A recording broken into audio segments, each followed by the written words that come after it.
Well, here's a curveball. The Native American Guardians Association is suing the Washington Commanders for changing the name to Commanders. The NAGA wants the name changed back to Redskins. I'll tell you how we got here with a little history lesson using some of my helmets.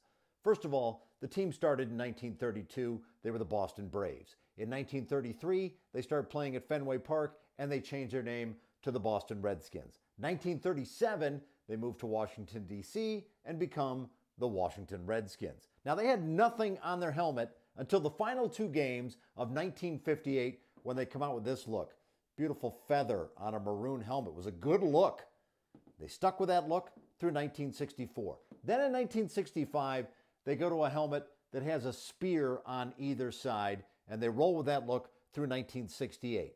Then in 1969, the helmet, it got lighter, and there's a reason for that. Vince Lombardi, the legendary Packers coach, became the head coach and GM of the Washington Redskins that year. Well, his brother-in-law was a sales rep for Rawlings. So he said, listen, I'm going to do you a solid. I'll order our jerseys this year from you. So when the jerseys came in just a few days before the game, they were lighter than the actual helmet. So how did they solve the problem? They repainted the helmets to match the jerseys. Then in 1970, Vince Lombardi says, we're moving to a whole new look. And he rolls out this, the R with the circle and the feathers hanging on it. He really wanted the look to resemble what the Packers were doing and the prestige that helmet had. Unfortunately, he never saw this helmet in action. He passed away a couple of weeks before the start of that 1970 season.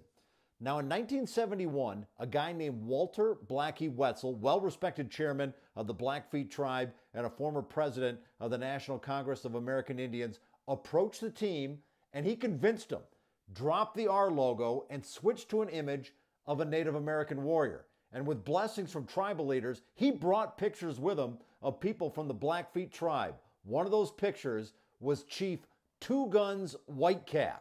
The team used that photo to make this logo. And this was the main look for the Washington Redskins from 1972 through 2019.